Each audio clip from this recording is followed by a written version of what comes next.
Selamat pagi, selamat siang dan selamat malam untuk semua yang menemukan konten saya ini guys. Kali ini saya akan membahas kasus baru yang amat sangat viral di Konoha ya guys. Yaitu anak di bawah umur kejam menghabisi satu keluarga di Penajam Pasir Utara.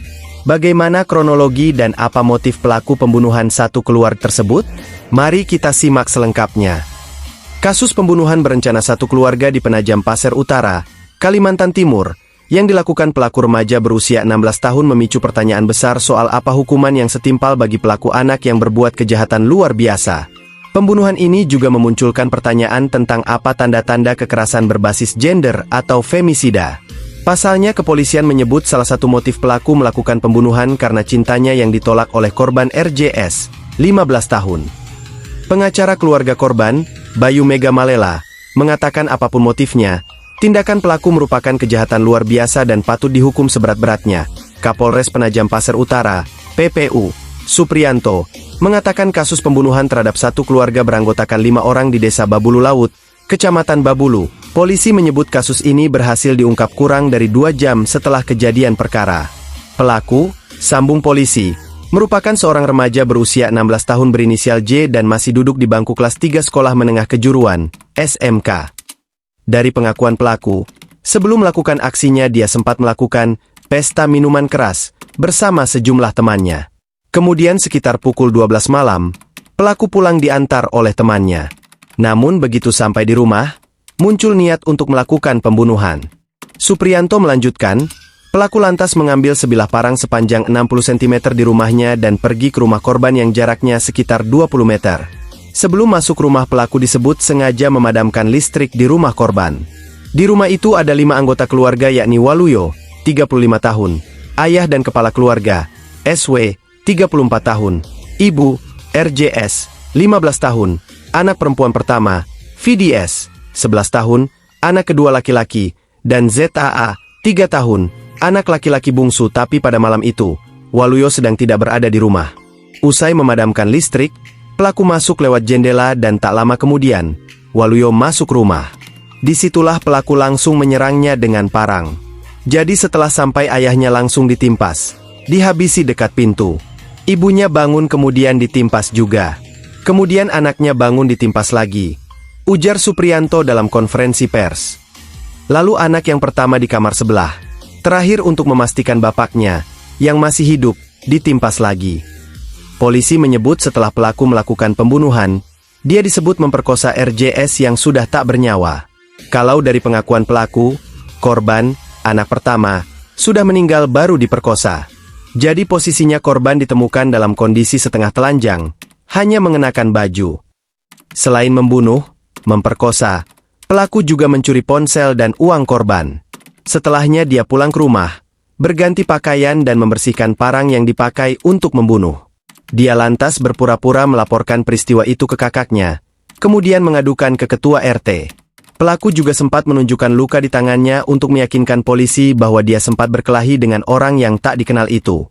Namun setelah olah TKP terungkap bahwa luka tersebut akibat dari perbuatan pelaku sendiri.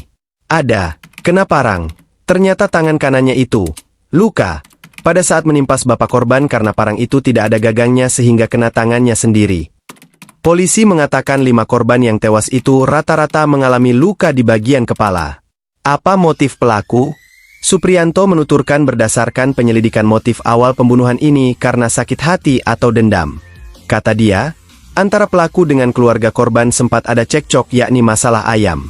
Korban juga menurut pelaku belum mengembalikan helm yang dipinjam selama 3 hari. Persoalan lain, korban RJS disebut pernah menjalin hubungan asmara dengan pelaku. Tapi tak direstui oleh orang tua RJS lantaran remaja 15 tahun ini punya pasangan lain. Jadi sementara ini, motifnya, dendam karena percekcokan antar tetangga sebelah, permasalahan ayam, kemudian juga korban meminjam helm belum dikembalikan. Ujarnya pengacara keluarga korban, Bayu Mega Malela, menjelaskan bahwa merujuk pada rekonstruksi yang dilakukan pada Rabu 7 Februari diketahui bahwa pelaku tidak hanya melakukan pemerkosaan terhadap RJS, tapi juga ibu korban SW. Saat rekonstruksi berlangsung, katanya, pelaku tidak memperlihatkan rasa penyesalahan. Kalau orang menyesal itu kan pasti menangis. Tapi ini tidak, biasa-biasa saja.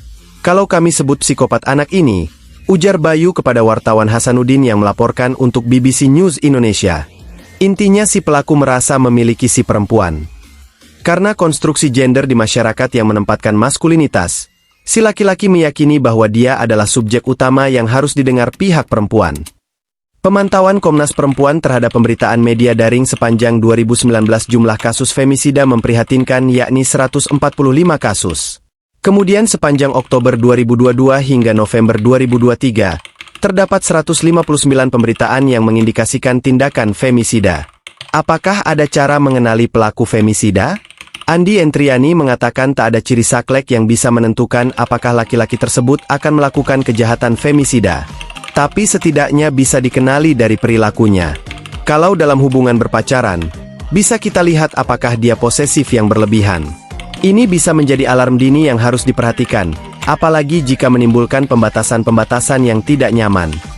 Lalu apakah dia melakukan kekerasan secara fisik maupun psikis? Kalau saya akan menyarankan untuk lebih waspada jika ada ciri seperti itu, agar situasinya tidak memburuk dan mengarah pada kekerasan. Itu mengapa Andi meminta publik tidak menghakimi korban dengan dalih bahwa perempuan sebaiknya tidak menolak cinta laki-laki dengan kasar atau sampai menyakiti hatinya.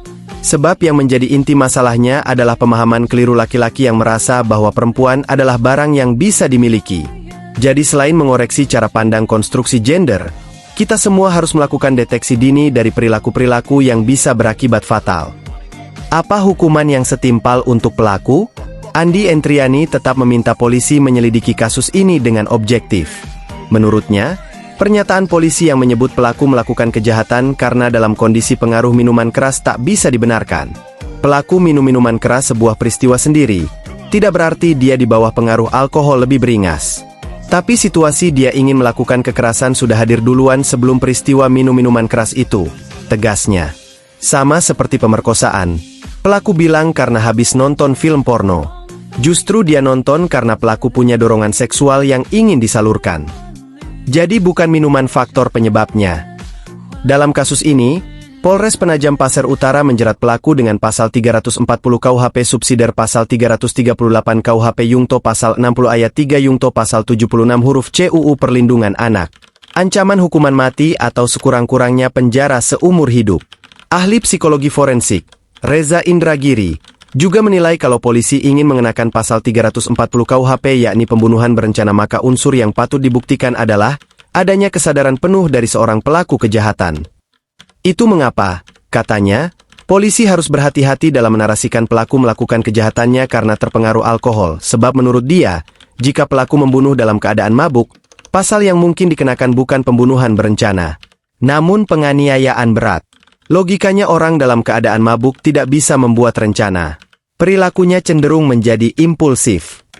Demikian pula setelah saya baca kronologi peristiwa dan rangkaian perbuatan pelaku di TKP, tidak mencerminkan orang dalam kondisi mabuk.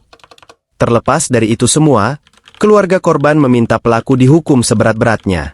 Sesungguhnya hukuman mati pun tidak cukup, karena sudah melakukan pembunuhan berencana, kemudian menyetubuhi dua korban dan mengambil barang korban, ujar pengacara keluarga korban, Bayu Mega Malela.